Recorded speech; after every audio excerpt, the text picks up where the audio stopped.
Bonjour à toutes et à tous, bienvenue sur la chaîne Basket Session Rivers pour un nouvel épisode du CQFR. Je suis rejoint évidemment par Shai. Hello Shai. Hello Antoine. En forme? Bien sûr. On a eu, pas du tout. Pas du tout, on a un gros programme devant nous. On a évidemment un match à décortiquer. Le Game 3 entre les Nuggets et le Heat. Victoire de Denver 109-94. On attendait une réaction après la première défaite des Nuggets à domicile. Dès le premier match à Miami, ils ont remis les pendules à l'heure. Je pense que là, l'expression est justifiée. Ils reprennent déjà l'avantage du terrain. Victoire de 15 points. Je dirais pas que c'est pas une leçon de basket. Ça serait beaucoup trop fort, le terme. Par contre, il y a eu une espèce de démonstration de force, je trouve, de la part des Nuggets et notamment de la part de Jokic et de Murray. Alors, je ne sais pas si c'est... Enfin, moi, le terme approprié, pour moi, c'est le match parfait, voire match référence pour eux dans cette série. Ils en ont fait d'autres un peu comme ça en play-off. Enfin, c'est pas le premier, mais c'est le match dont ils rêvaient, je pense. Et c'est ce que Malone a dit après la rencontre. Il a dit c'est notre meilleur match de ces finales et même des playoffs, je crois qu'il a dit. Forcément, tout a cliqué. C'est-à-dire que les deux stars ont fait deux triples-doubles. Ça s'était jamais vu. Deux triples-doubles avec 30 points dans une série de playoffs. Et tout le reste a bien fonctionné. Ils ont super bien défendu. C'est un de leurs meilleurs matchs défensifs, je pense. Donc, c'était un mur en défense sur voilà, certaines actions. Dans le contexte d'une rencontre à l'extérieur, après avoir perdu un match à domicile, donc il fallait réussir à répondre présent. Et puis sur la qualité de jeu, sur le plan, la stratégie, de fait d'insister beaucoup à l'intérieur, ils ont détruit le hit à l'intérieur, finalement. J'ai une stat là-dessus. Ouais. J'ai une stat là-dessus. Je l'ai vu pendant le match, donc je m'en souviens de celle-là. 20 des 24 premiers points de Denver. C'est sans doute plus au final, mais 20 des 24 premiers, c'est dans la raquette. Ouais. Et tout le match, ils ont insisté là-dessus. Ils ont dominé au rebond. Les chiffres du rebond sont assez saisissants, même si parfois, il faut toujours mesurer un peu. Mais je crois que ça a fini à combien le rebond? 58-33. 58-33. Bon, 58-32, je ne sais plus, mais quelque chose comme ça. C'est quand même une domination assez nette. Et oui, tu parlais de Jokic. C'est un match parfait pour Jokic dans le sens où il n'a pas besoin de marquer 47 points. Tu sais, les fameux matchs où on sait qu'il est capable de les faire, mais c'est pas ce qu'on préfère de lui. Mais il en met quand même 32 en prenant une tonne de rebonds, en donnant des passes, tout en impliquant Murray, tout en réussissant à impliquer aussi les gens autour. Moi, c'est ça que je retiens, le match parfait de Denver. C'était pas catastrophique de la part du 8, mais c'était trop. C'est ces matchs-là où on voit qu'il y a une différence de niveau, ne serait-ce qu'individuel. Ça n'a pas toujours dérangé le 8. On a bien vu encore sur le match précédent, mais c'est les matchs où la logique est respectée et on voit un game plan exécuté parfaitement par Denver. Je suis d'accord que c'est le genre de match où on voit l'écart. J'ai l'impression que c'est la continuité du Game 1, en fait, ce match-là, tu vois. Avec vraiment la taille de Denver qui pose de gros problèmes. Dessous, Aaron Gordon a puni, Jokic a puni. Ils ont vraiment... Tu sens cette espèce d'avantage physique. Et là, pour le coup, la présence de Love, elle n'a pas changé grand-chose. Je veux dire, on a vraiment... Ça a pesé sur la défense de Miami. Je vais donner quelques stats. Il y a quand même pas mal de stats. Donc, évidemment, Jokic, 32 points, 21 rebonds, 10 passes. Jamal Murray qui finit aussi en triple-double, même si pour le coup, lui, il allait un peu le chercher quand même. Ils ont joué un peu avec le feu. Il est resté à la fin pour aller chercher son 10e rebond qui prend à la dernière seconde au final. 34 points, 10 rebonds, 10 passes. C'est la première fois dans l'histoire, toute période de l'année confondue, que deux coéquipiers font chacun un triple-double en marquant plus de 30 points. C'est quand même historique, du coup, ce qui s'est passé cette nuit. Et à eux deux, quand même, ils marquent 66 points, ils prennent 31 rebonds, ils font 20 passes, c'est-à-dire qu'ils marquent autant de points que tout le 5 majeur du 8, ils prennent plus de rebonds que tout le 5 majeur du 8, et ils font plus de passes que tout le 5 majeur du 8. C'est quand même... C'est le meilleur duo de la NBA, alors qu'il c'est le meilleur duo. Enfin, il n'y a rien à dire. Voilà, il reste que deux équipes qualifiées. Forcément, Miami n'opérant pas en tandem, ça se voit. Mais même quand tu repenses à tout ce qu'on a vu avant, même les KD, Booker, où par séquence c'était bien, mais là, quand ils sont dans cette disposition-là, c'est totalement c'est impressionnant. Et Jokic, pour revenir sur Jokic, à chaque nouvelle performance comme ça, toutes les critiques ou les doutes en tout cas sur le fait est-ce qu'il est capable de le faire dans les contextes les plus chauds, dans des matchs, dans des finales, dans des playoffs. Enfin là, je veux dire, il est en train de réussir une campagne, une des plus folles de toute l'histoire statistiquement. Enfin, c'est ce qu'il fait, ça n'a aucun sens et il le fait encore une fois. Enfin, je trouve que ça compte, mais sur l'impression visuelle, il le fait sans forcer, en jouant juste comme il le faut, tu vois, sans rien forcer. Alors, il y en a qui penseront peut-être que c'est c'est un peu de la comédie quand il dit qu'il ne sait pas où il en est au niveau des stats, qu'il s'en fiche un peu de sa performance, mais c'est vraiment le cas. La façon dont tu le vois, dont il joue, c'est exactement ça pour moi. Et il est en train, on en reparlera si Denver est champion, ils sont bien partis, hein, ils sont plus qu'à 2 victoires, mais on est sur une campagne, il faudra la classer très très très très haut dans la campagne des playoffs all-time. Bah, c'est son 10e triple-double. Je trouve, par contre, tu vois, alors tu parlais de sang forcé, je suis d'accord avec toi, je suis entièrement d'accord. Il y a un sentiment de facilité qui dégage, qui est une impression plutôt, pardon, de facilité qui est impressionnante. Par contre, je trouve que sur ce match, il a eu la vie facile, entre guillemets, avec des gros guillemets, parce que Jamal Murray a donné le ton. Je trouve que dans le Game 2, Miami s'était vachement bien adapté en trouvant comment mettre Butler sur Murray pour couper un peu. On sait que Steve Kerr parle de Murray comme la tête du serpent.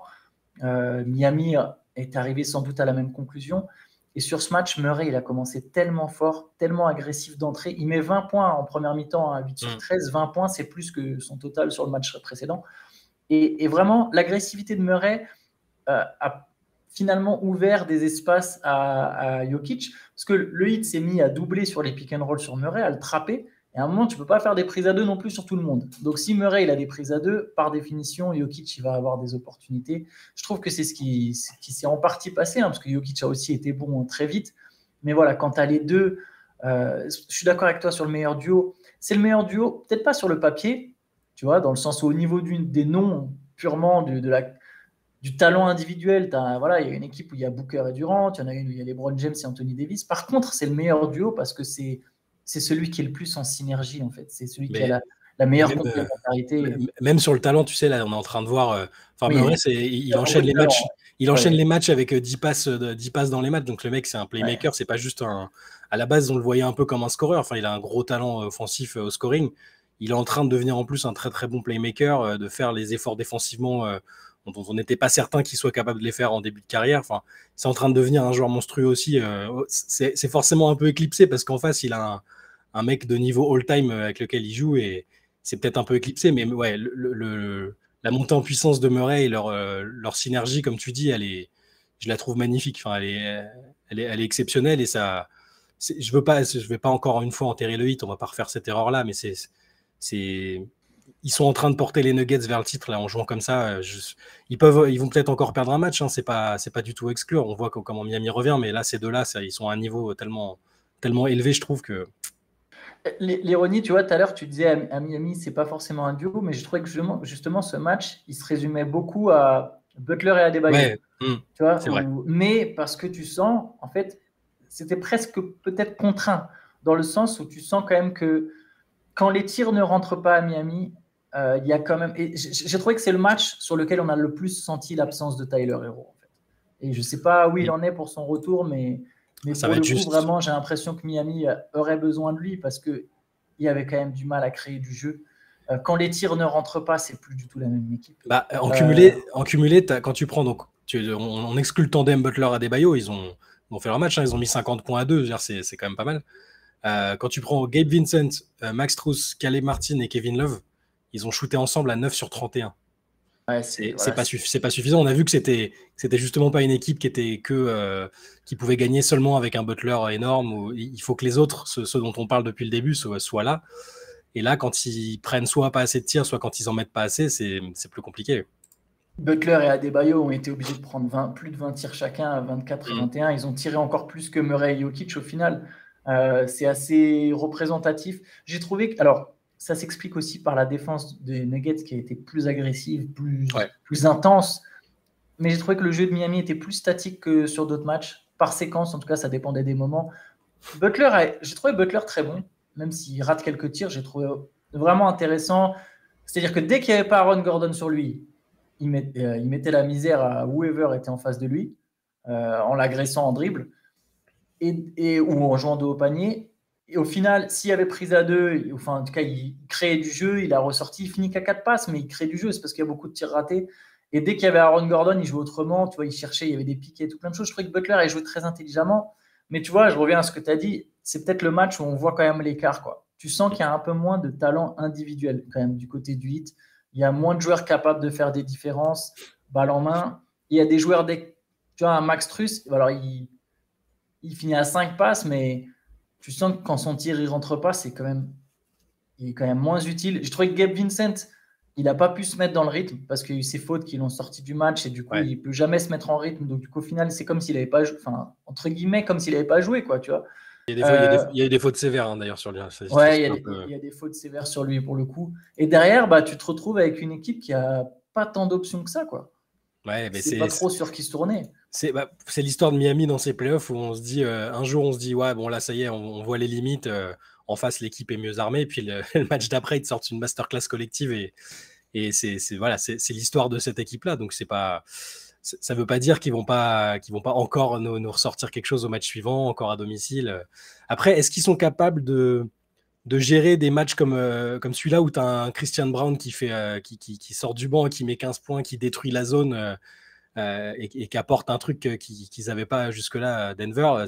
Voilà, Miami ne peut pas non plus résister à toutes les vagues que peuvent envoyer les Nuggets, quoi. Disons qu'à un moment, tu es à court de solutions. Je veux dire, aucun doute sur le fait que Miami est capable de s'adapter à plein de situations, de réfléchir, mais à un moment, tu es juste à court de solutions quand il n'y a pas le même niveau. Je dis pas forcément que c'est là où on en est là maintenant tout de suite, mais dans l'idée, je pense quand même que, voilà, tu parles de Christian Brown, il rentre, il met ses 15 points, il est tranchant sur les coupes, il y a du mouvement. Aaron Gordon, il est là, tu vois, Kentavious Caldwell-Pope, pour l'instant, il est mauvais. Enfin, il n'est pas adroit, mais il y a un match où Kentavious Caldwell-Pope, il sera bon. Tu vois, il va mettre des tirs. Tu as toujours Bruce Brown qui est un danger. Michael Porter Jr., pareil, là, ses tirs ne rentrent pas. Il est catastrophique en termes d'adresse depuis le début des finales. Mais il y a un moment, Michael Porter Jr., ça peut rentrer dedans. Tu vois, c'est un mec qui va forcément mettre des points à un moment. Donc, tu as quand même une variété d'options du côté des Nuggets qui te laisse penser quand même, voilà, qui nous redonne cette impression, même si on ne l'avait pas perdu, qu'il y a quand même une équipe qui est supérieure à l'autre sur ces finales, en tout cas, qui est moins limitée, je dirais. C'est ça, Miami est obligé d'être à 200%. Tous les joueurs doivent être, dès qu'il y en a qui sont un peu... qui sont dans un mauvais jour, là, donc le supporting cast, les role players, Jimmy Butler veut pas qu'on les appelle comme ça, mais en dehors du tandem Butler-Adebayo, dès que c'est pas efficace, c'est plus compliqué, on l'a vu. Hein. Je vais me mouiller parce que même s'ils vont me faire mentir au prochain match, mais j'ai l'impression que là, ce match, c'est le tournant pour que Denver a vraiment pris le dessus là et l'ascendant psychologique et tout ça. Alors, je pense que Théo va, en écoutant, va sauter du fauteuil, mais j'ai eu cette impression-là. Et Miami va me faire mentir au prochain match, mais je pense qu'ils sont. Voilà, là, je pense que Denver est dans un fauteuil. Il y a un truc sur les Nuggets, c'est que même à eux-mêmes, alors eux diront jamais qu'ils ont besoin de se prouver quelque chose, et peut-être que c'est vrai qu'ils n'ont pas besoin de se prouver quelque chose, mais tu vois, ils se sont retrouvés qu'une seule fois dans une série à égalité, c'était contre les Suns. Derrière, ils ont enchaîné 7 victoires de suite. Le moment où ils se retrouvent à égalité, ils avaient quand même gagné les 2 premiers matchs en faisant forte impression. Les 2 qui perdent ensuite, c'est des espèces de masterclass de Devin Booker comme on a rarement vu en playoff. Et tu arrives le Game 5 à domicile. Donc, tu as quand même un peu plus de certitude, un peu plus de confort, tu vois, au moment où tu arrives à égalité, même si c'est un très gros match. Là, ils sont à 1-1, ils perdent pour la première fois à l'extérieur et tu arrives en finale NBA à Miami. Il y avait quand même plus de pression et ils répondent en gagnant de 15 points, en maîtrisant leur sujet globalement. Alors, ça a été très serré au début. Hein, attention, le match, il est serré pendant toute une mi-temps, mais globalement, en maîtrisant leur sujet du début à la fin, t'envoies un message fort. Je pense que même auprès d'eux-mêmes, en fait, tu vois, la réaction, il y avait besoin d'une réaction. Ils ont réagi de la meilleure des manières. Ça te donne un élan de confiance. Même si tu venais à perdre là le prochain match, tu sais qu'en fait, on est capable de. Si on joue, on détruit cette équipe, quoi. C'est ça si tu veux, c'est un peu ça le message envoyé. Donc oui, je pense que les Nuggets. Je sais pas si là ils ne perdront plus de la finale. J'avais déjà annoncé qu'ils ne perdraient pas à domicile et juste après ils perdaient le game 2. Donc, moi je vais me mouiller. Mais il y a moyen. Je me mouille histoire d'énerver un peu le hit et que la série continue d'être serrée. C'est un peu la méthode Coué, tu vois. Mais j'ai cette impression-là. J'ai l'impression que Denver là, ça y est, ils sont lancés vers le titre là. Oui, en tout cas, il y a moyen, il y a fortement moyen que Denver, de toute façon, c'est les favoris de cette finale. On suivra quand même tout ça. J'aimerais juste un petit mot sur Adebayo. Je pense que Adebayo mérite un peu d'amour. Il fait une finale exceptionnelle. Ça se voit presque, enfin, si ça se voit, mais On en parlera moins parce que Jokic fait des perfs énormes, mais Adebayo, dans tous les aspects du jeu, tu vois, il y a des moments en playoff, on a parfois montré quelques limites de son jeu, mais il fait quand même, lui pour le coup, il step up vraiment sur ses finales, tu vois. C'est pas facile de step up, d'osser son niveau de jeu en finale. Lui, il est vraiment là, quoi. En attaque, en défense, au rebond, tout ce que tu veux. Ouais, en tout cas, il commence à prendre les tirs qu'on voulait qu'il prenne et parfois il était un peu discret offensivement. Et là, bon, même s'il fait 7 sur 21, et tu vois, il les prend les tirs. Tu vois, il essaye. Il a son activité qui est énorme. En défense, c'est toujours. Enfin, la défense, elle repose un peu sur lui quand même. Enfin, c'est lui qui donne le ton. Non, je suis d'accord. C'est sa meilleure version et je pense pas que ce sera suffisant, mais c'est quand même. Il se montre à la hauteur c'est quand même un All-Star, c'est un mec qui est un peu qui sait tout faire et c'est un créateur aussi, c'est un très bon défenseur et donc s'il ajoute 20 points, c'est un monstre le type. Donc c'est très bien aussi pour l'avenir du 8 s'il est tout le temps comme ça. Exactement. Maintenant, s'il place cette barre aussi haute, c'est parfait pour le 8 pour la suite. Exactement, je pensais surtout à la suite, justement. Et allez, on va enchaîner, on va laisser le match parce qu'il y avait quand même aussi de l'actu forte la nuit dernière. Et là, pour le coup, on va se faire un CQFR, on va aussi parler un peu d'actu. On va commencer, je pense, avec Chris Paul et les Suns. C'est quand même l'info de la nuit hors finale, c'est que Chris Paul ne jouera plus à Phoenix. Je vais commencer juste. Attends, très brièvement. Moi, je vais dire perso, pour moi, c'est pas une surprise. Voilà, je vais être cash, ça me surprend absolument pas. Et je suis quasiment sûr que je l'avais déjà dit dans un CQFR ou dans un podcast ou sur le chat. Et je trouverai les preuves et je les montrerai, monsieur. C'est très possible, tu l'as déjà dit, ça me dit quelque chose. Alors, par contre, il faut faire attention, je pense, parce que j'ai fait la news hier soir, justement, et j'avais été un peu catégorique, parce que c'était Chris Haynes qui disait que les Suns l'avaient informé qu'ils allaient le couper. Mais dans la foulée, il y a eu quand même un peu quelques contre-feux en mode attention, ils vont peut-être juste trouver un accord. Peut-être que les Suns vont le couper pour après le re-signer. Enfin, il y a des modalités qui permettent aux Suns peut-être de le signer à moindre coût parce qu'il prend quand même 30 millions de dollars la saison. Je pense que ça les intéressait pas trop. Mais lui, en tout cas, son cloche, c'est je prévois de continuer à jouer, je vais jouer pour un contender. Donc ça peut encore être Phoenix, c'est ça que je veux dire. Et c'est pas officiel. Il y a aussi des scénarios de trade qui sont évoqués. C'est juste qu'on a l'impression que Phoenix a annoncé la fin de l'aventure à Chris Paul, quoi. Moi, si tu veux, ma théorie entre la contradiction entre le rapport de Chris Haynes et le rapport ensuite de Wojnarowski, je pense que Chris Haynes, il a l'info venant entre guillemets du joueur. On fait souvent cette étiquette où Chris Haynes, il a l'info du joueur. Je pense qu'effectivement, ils lui ont annoncé. Je pense que derrière, c'est tempéré. Et là, c'est tempéré d'une source qui viendrait de la franchise. C'est-à-dire que les Suns, ils ont encore jusqu'au 24 juin pour transférer Chris Paul. Ouais. Je pense que c'est toujours mieux d'obtenir une contrepartie que de laisser filer un mec juste parce que tu le coupes et du coup, tu payes. Parce qu'en plus, s'il le coupe, c'est-à-dire que son contrat pour la saison prochaine, il est partiellement garanti. Il y a 15 millions qui sont garantis, 15 millions qui ne sont pas garantis. Ces 15 millions-là, ils vont devoir les payer si c'est juste le couper. Donc déjà, tu récupères aucune contrepartie pour un joueur qui, il n'y a pas longtemps, était quand même encore un joueur majeur de ton effectif. Et en plus, tu payes 15 millions que tu vas devoir stretch, donc étirer son salaire sur quelques années pour avoir encore un peu plus de place dans le cap.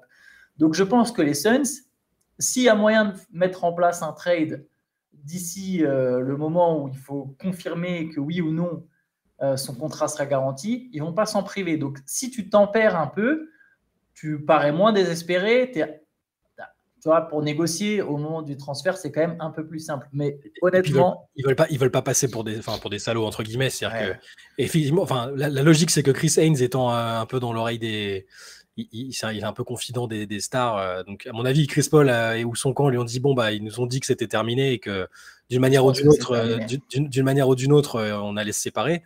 Chris Paul, ils ont fait peut-être je vais un peu loin, mais j'allais dire un peu de victimisation, genre ils vont le couper.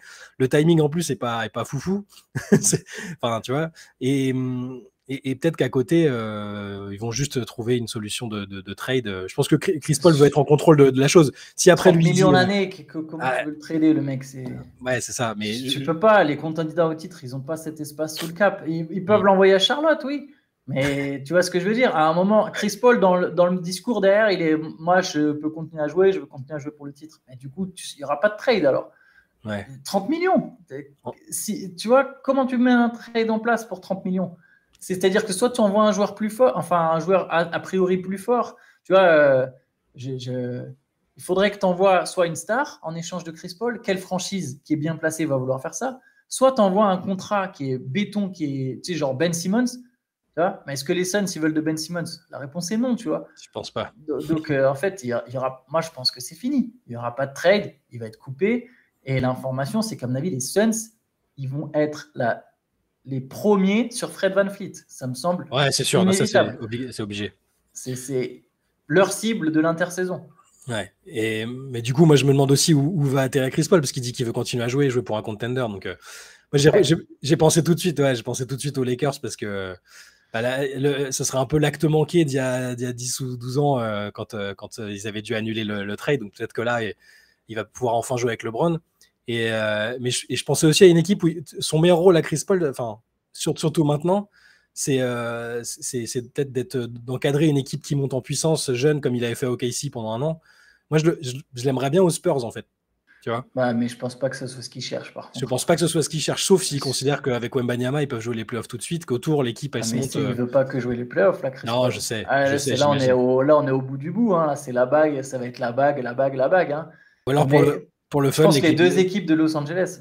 Voilà, les Clippers pour le fun, ouais, ça peut être marrant. Les deux équipes de Los Angeles seront vachement haut placées sur sa liste personnelle, à mon avis. On verra si autre option, qui a été, à mon avis, elle n'a pas été discutée du tout pour l'instant dans les rumeurs, Boston.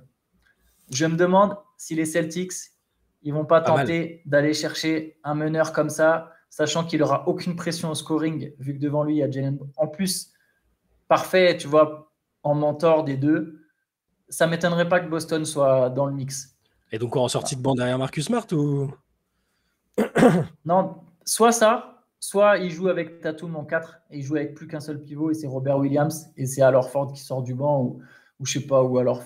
Non, je ne veux pas manquer de respect à Al Horford, il est quand même fort. Mais oui, ça dépendra peut-être du match-up. Ou alors il sort du banc, effectivement. Je ne sais pas exactement dans quelle configuration ce serait, mais je ne serais pas étonné que Boston, en tout cas, se mêle à la course, même si je pense que les deux équipes de Los Angeles.